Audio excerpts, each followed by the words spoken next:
पहाटे 4 वाजता नारळ फोडून आपल्या रायगडच्या ट्रिपचं उद्घाटन झालं. तर नमस्कार मंडळी, मी आहे सुशांत. गाडीत बसलो होतो नाही तेच लगेच आपल्याला ऑपरेटर मध्ये ऍक्टिव्ह झाले आणि बघता बघताय ना आपण ओझर पर्यंत पण आलो. म्हटलं आता एवढ्याला आमचा प्रवास करायचा आहे, पहिले जाता जाता आपल्या ना ओझरच्या गणपती बाप्पांचं दर्शन करून जाऊ. मंदिर बंद असल्या कारणाने बाहेरून दर्शन घेऊन आम्ही निघालो पुढे.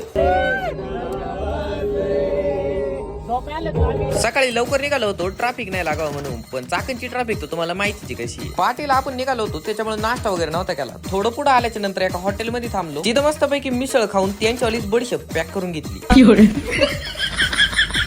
आता आपल्याला पहिला स्पॉट होता तो म्हणजे तामिनी घाट. पहाटेला तर डिक्कीमध्ये झोपून आलो होतो, पण जेव्हा असं वातावरण दिसायला लागले लगेच मागून उठून पहिल्या शीटावरती मग बसलो. तसं बघायला गेलं तर तामिनी घाट बराच मोठा आहे आणि बघायला पण भारी. पण घाटातून जात असताना ना रोडच्या कडाला एक धरण लागलं होतं. त्या धरणाचं नाव काय ते तर काय आपल्याला माहित नाही. तुम्हाला माहित असं ना कमेंट करून नक्की सांगा. जसं जसं आम्ही पुढे चाललो होतो तसं तसं धुक्यानं आणि पावसाने दोघांनी पण एवढं मानाव घेतलं होतं ना का थांबायचं नावच नव्हते घेत. थोडं पुढे गेल्याच्या नंतर ना पाऊस पण थांबला होता आणि लांब लांब पर्यंत धुकं पण नव्हतं. त्याच्यामुळे एकदम भारी वातावरण झालं होतं. आणि ह्याच गारगार वातावरणाची मजा घेण्यासाठी आम्ही गाडीतून खाली उतरलो आणि आम्हाला असा काहीतरी नजारा बघायला भेटला. तिथून मग गाडीमध्ये बसून परत पुढे निघालो होतो, पण लांब लांब डोंगरांवरती असे काहीतरी ढग उतरेल दिसायचे आणि काही ठिकाणी एवढं भारी धुकं दिसायचं ना का आम्ही कधी घाट संपून देवकुंड वॉटरफॉल पाशी येऊन पोहोचलो ना ते आम्हाला पण नाही कळलं. आणि ते देवकुंड वॉटरफॉलची पूर्ण मजा बघायची असेल तर व्हिडिओला लाईक करून चॅनलला फॉलो करून घ्या.